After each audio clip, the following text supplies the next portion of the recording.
வாசையை கேட்டுக்கொண்டிருக்கிற நாம் நம்முடைய நெஞ்சங்களில், நம்முடைய உள்ளங்களில் அந்த இறைவனை பணிந்து கொள்ளுகிற அந்த பணிவு நமக்குள் இருக்கிறதா? தேவனை நாம் சந்திக்க வரும்பொழுது ஒரு பணிவோடு வர வேண்டும், ஒரு தாழ்மையோடு வர வேண்டும், மன தாழ்மையோடு வர வேண்டும். நான் தேவனை ஆராதிக்க போகிறேன், நான் தேவனை பணிந்து கொள்ள போகிறேன் என்று நாம் தேவனை பணிந்து குனிந்து நாம் தேவனை ஆராதிக்க வேண்டும். பரிசுத்த அலங்காரத்துடனே கர்த்தரை தொழுது கொள்ளுங்கள், பயத்துடனே நடுக்கத்துடனே கர்த்தரிடத்தில் களி கூறுங்கள். அல்லேலூயா, அல்லேலூயா. கர்த்தரை நாம் ஆராதிக்கிறவர்கள், கிறிஸ்துவை பணிந்து கொள்ள வந்திருக்கிற நாம் அந்த பணிந்து கொள்ளுவதற்குண்டான அந்த பணிவு நமக்குள்ள வேண்டும். இயேசு கிறிஸ்துவை பணிந்து கொண்டு போன அவர்கள் எவ்வளவு ஆனந்த சத்தமாய் சந்தோஷமாய் அவர்கள் ஆர்ப்பரித்தார்களாம். இயேசு கிறிஸ்து என்கிற அந்த குழந்தையை, அந்த நட்சத்திரத்தை அந்த வீடுகளுக்கு மேலே வந்து நிற்கிறதை கண்டு, வீட்டுக்கு நேராய் வானத்தில் அந்த நட்சத்திரம் தெரிகிறது. அவர்கள் நேராய் இந்த வீட்டுக்கு வந்தார்கள்.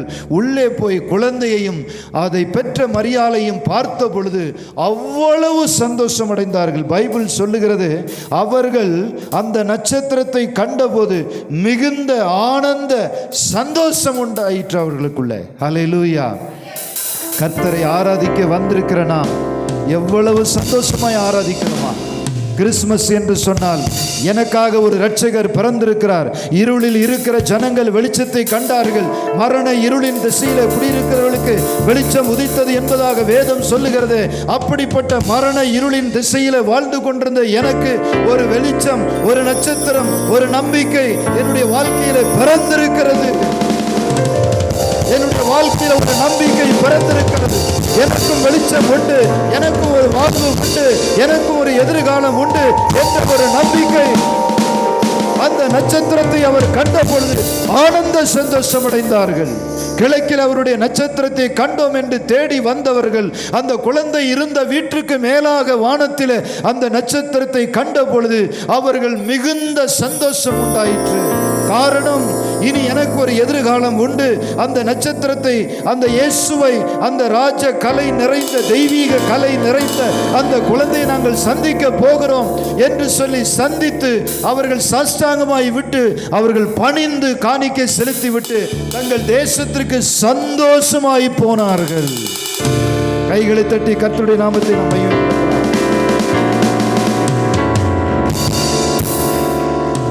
கடைசியாக 12வது வசனத்தை வாசிப்போம்.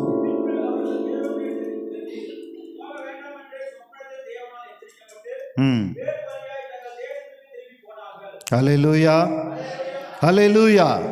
கிறிஸ்துவுக்குள் பிரியமானவர்களே, உன்னுடைய வாழ்க்கையில் ஒரு நட்சத்திரம் பிறந்திருக்கிறது. அவர்களுக்கு நட்சத்திரம் வந்தது போல உனக்கும் ஒரு நட்சத்திரம் நம்பிக்கையாக, எனக்கும் ஒரு எதிர்காலம் உண்டு, எனக்கும் நாளை வரும் காலங்களில் ஒரு வெளிச்சம் உண்டு.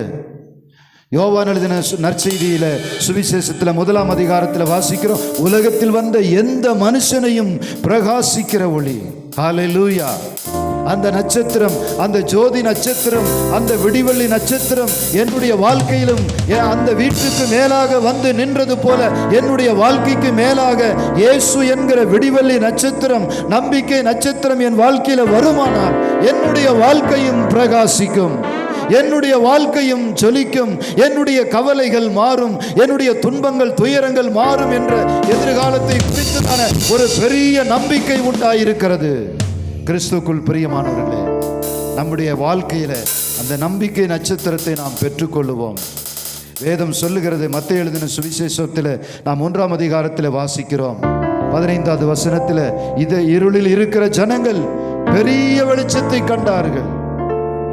மரண இருளின் தேசத்தில் குடியிருக்கிறவர்களுக்கு வெளிச்சம் உதித்தது. கிறிஸ்துவுக்குள் பிரியமானவர்களே, இந்த சமுதாயத்தில் படிப்பறிவற்ற நிலைமையில பாமரர்களாக, கல்வி அறிவு இல்லாமல், சுகாதாரம் இல்லாமல், நாகரிகம் இல்லாமல், தூய்மை இல்லாமல், ரொம்ப பரிதாபமான நிலைமையில் அன்றாடம் வாழ்க்கையில போராடி கொண்டிருக்கிற ஒரு எளிய சாதாரண மனிதர்களுக்கும் இந்த கிராமம் ரொம்ப மிகவும் ஒரு காலத்தில் தள்ளப்பட்ட, ஒதுக்கப்பட்ட, எந்த விதமான டெவலப்மெண்ட் இல்லாத ஒரு சிறிய, மிகவும் சிறிய ஒரு கிராமம். படித்தவர்கள் இல்லாத சிலரே உள்ள ஒரு கிராமம். பஸ் போக்குவரத்தும் இல்லை, மருத்துவ வசதிகளும் இல்லை, கல்விகளுக்கு உண்டான சரியான காரியங்கள் இல்லை, கல்விகள் மறுக்கப்பட்டிருந்தது, ஏற்றத்தாழ்வுகள் உண்டாயிருந்தது. இப்படி பலவிதமான சூழ்நிலைகள் நிறைந்த இந்த இருள் நிறைந்த இந்த மக்களுக்கும் வேதம் சொல்லுகிறது, இருளில் இருக்கிற ஜனங்கள் பெரிய வெளிச்சத்தை கண்டார்கள். ஹல்லேலூயா. மரண இருளின் தேசத்தில் திசையில் குடியிருக்கிறவர்களுக்கு வெளிச்சம் உதித்தது, வெளிச்சம் உண்டாயிற்று. அந்த ஜோதி நட்சத்திரம் உங்களுக்கும் வெளிச்சம் கொடுக்கும், உங்களுக்கும் காட்சியளிக்கும், உங்களையும் வழி நடத்தும். அதுதான் கிறிஸ்துமஸ். கிறிஸ்துவின் அண்டையில அந்த நட்சத்திரம் அவர்களை வழி நடத்திட்டு போனது போல கிறிஸ்துவின் அண்டையில இந்த சபை பரலோகத்திற்கு உங்களை வழி நடத்தி கொண்டு போகும். கைகளை தட்டி நாம் கர்த்தருடைய நாமத்தை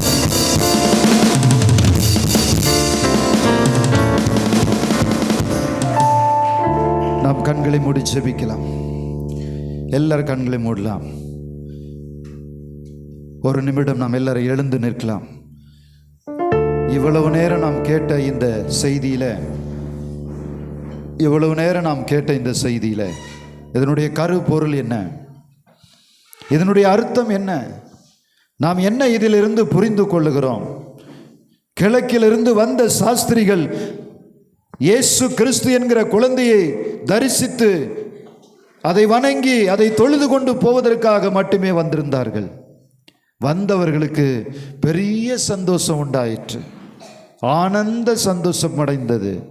நாமும் கூட கிறிஸ்துக்குள் பிரியமானவர் இயேசு என்கிற காணக்கூடாத இறைவனை, தேவாதி தேவனை சொந்த இரட்சகராக, உலக இரட்சகராக, குல தெய்வமாக நாம் அவரை ஏற்றுக்கொண்டு அவருடைய பிள்ளையாக சபைக்குள்ள, சர்ச்சுக்குள்ள வரும்பொழுது இந்த சபையும் இதில் சொல்லப்படுகிற சத்தியங்களும் ஒரு ஜோதி நட்சத்திரமாக, ஒரு விடிவெள்ளி நட்சத்திரமாக இது உங்களை இறைவனிடத்தில் கொண்டு சேர்க்கிற வேலையை இந்த சபை, திருச்சபைகள் செய்து கொண்டிருக்கிறது. அன்பிற்குரியவர்களே, அவர்கள் பணிந்து கொண்டது போல நமக்குள்ள ஒரு பணிவு உண்டாயிருக்க வேண்டும். ஆண்டவரை நான் உண்மையாய் ஆராதிப்பேன், ஆண்டவரை உண்மையாய் நான் நேசிப்பேன், முழு உள்ளத்தோடும், முழு பலத்தோடும், முழு ஆத்துமாவோடும் நான் அவரிடத்தில் அன்பு கூறுவேன். ஆண்டவரை பற்றி அறியாத யாரோ ஒரு சாஸ்திரிகள் வருஷ கணக்கில் அவரை தேடி வந்தார்களே.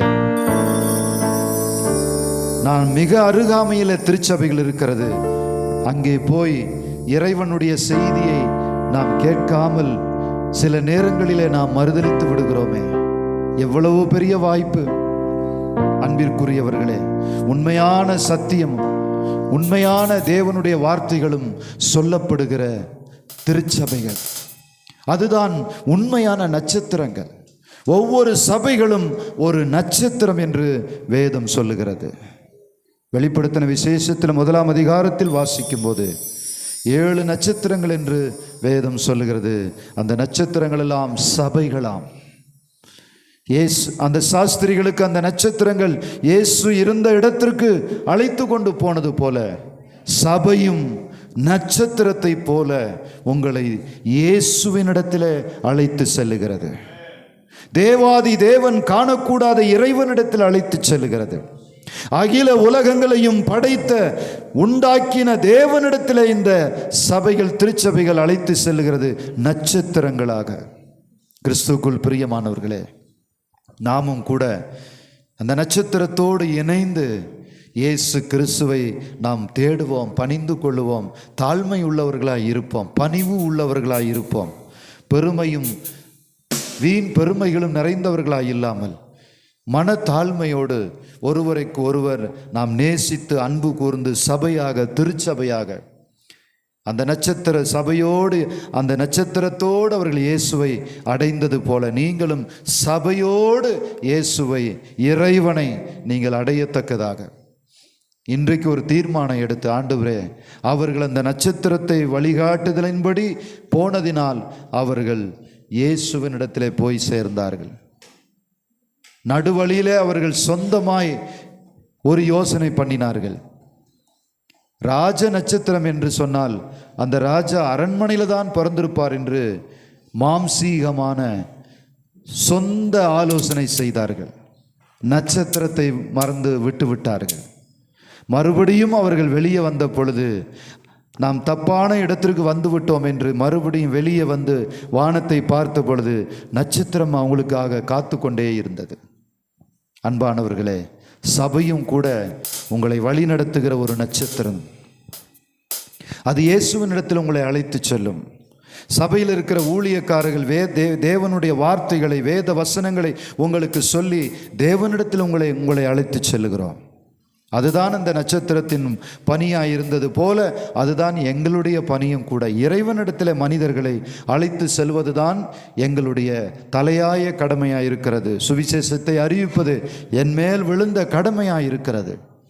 கிறிஸ்துவுக்குள் பிரியமானவர்களே, அவர்கள் அந்த சொந்த புத்தியில் நடந்து வழி தப்பி போய் தப்பான ஒரு காரியம் அந்த தேசத்தில் இரத்த களரி ஆவதற்கு அந்த சாஸ்திரிகளின் தவறான ஒரு தேடுதல் தான் காரணம். அவர்கள் கண்ட நட்சத்திரத்தை தேடி வந்தவர்கள் வழியிலே நட்சத்திரத்தை விட்டு விலகி சொந்த புத்தியின் மேல் சாய்ந்ததினாலே அவர்கள் இயேசுவை, இறைவனை அடையாமல் ஒரு ராஜ அரண்மனைக்குள்ளே போய் அங்கே பெரிய கலவரம் உண்டாகி அவன் அந்த தேசத்தில் இருக்கிற குழந்தைகளெல்லாம் தலையை வெட்ட சொல்லி பல 100 ஆண் 2 வயதுக்குட்பட்ட சிசுக்களினுடைய இரத்தங்கள் களரிகளாய் உண்டானதற்கு காரணம் அவர்களுடைய தவறான முடிவு, யோசனை. நீங்களும் கூட சில நேரங்களில் இந்த சபைதான் சபையா, அந்த சபைதான் சபையா சொந்தமாக ஆலோசிப்பது, நட்சத்திரம் என்கிற ஒரு சபையை சேர்ந்து கொண்டு அதோடு பயணிக்கிறதை விட்டுவிட்டு நாம் நம்முடைய கருத்துகள், நம்முடைய ஆலோசனைகளை நாம் மனதில் கொண்டு நாம் சொந்தமான ஒரு முயற்சியில் இறங்கி போய் பெரிய ஆபத்துகளையும் நஷ்டங்களையும் கஷ்டங்களையும் இரத்த காயங்களையும் ரணகலங்களையும் கண்டு பெருத்த அடிகளோடு வேதனைகளோடு மறுபடியும் சபைகளை நாம் தேடி ஓடி வருகிறோம். பிரியமானவர்களே, அவர்கள் நட்சத்திரத்தை கண்டபோது மறுபடியும் சந்தோஷமடைந்து அந்த இயேசு கிறிஸ்து என்கிற தேவாதி தேவன் குழந்தையாய் பிறந்திருக்கிற இடத்தை அடைந்தது போல நீங்களும் நானும் சபையோடு இணைந்து இசைந்து ஒருமனப்பட்டு அப்படியே வைராக்கியமாய் நீங்கள் ஒரு சபையில், இந்த சபையில் ஐக்கியமா, இது ஒரு தாய் சபை உங்களை பெற்றெடுத்திருக்கிறது. இதோடு நீங்கள் இணைந்து ஐக்கியப்பட்டு உலகத்தில் நீங்கள் எங்கிருந்தாலும் சரி உங்களை பெற்றெடுத்த ஒரு இடம் இருக்கிறது, நீங்கள் பிறந்த ஒரு இடம் இருக்கிறது. அந்த சபையோடு நீங்கள் இணைந்து நின்றால் நாங்கள் ஒரு காலம் உங்களை தவறாய் வழி நடத்த மாட்டோம். தேவனிடத்தில் மாத்திரமே நாங்கள் வழி நடத்துவோம். எந்த விதமான நோக்கமும் நமக்கு கிடையாது. மனிதர்களை மதம் மாற்றி அதனால் எந்த விதமான ஒரு நயா பைசா பிரயோஜனம் கிடையாது. ஒரு மதத்திலிருந்து இன்னொரு மதத்திற்கு மாறுவதனாலே பிரயோஜனம் ஒன்றுமில்லை. மனமாற்றம் வேண்டும். நம்முடைய மனசு மாற வேண்டும். மனசுதான் மாறணும் பிரியமானவர்களே. அந்த மனசு சபையோடு ஐக்கியப்பட்டு எங்களோடு ஒரு சபையில் உறுதியாய் வைராக்கியமாய் கட்டப்படுங்கள். நாங்கள் நிச்சயமாய் சுத்தமான கலப்பில்லாத சத்தியத்தை உங்களுக்கு பிரசங்கித்து தேவனிடத்தில் உங்களை நாங்கள் வழி நடத்துகிறோம். நம்பி சபையில், திருச்சபையில் ஐக்கியமாய் நில்லுங்கள். இந்த பழைய வருஷத்தில் கடந்து போனதெல்லாம் போகட்டும். நாம் சொந்தமாய் முயற்சி எடுத்தது ஏற்பட்ட நஷ்டங்கள், கஷ்டங்கள், ரணகலங்கள் எல்லாம் போகட்டும். மறுபடியும் வெளியே வந்து நட்சத்திரத்தை கண்டு மிகுந்த சந்தோஷம் அடைந்தது போல சபையோடு சேர்ந்து மிகுந்த சந்தோஷத்தோடு நாம் தேவனை தேடி அவரை அடைவோம்.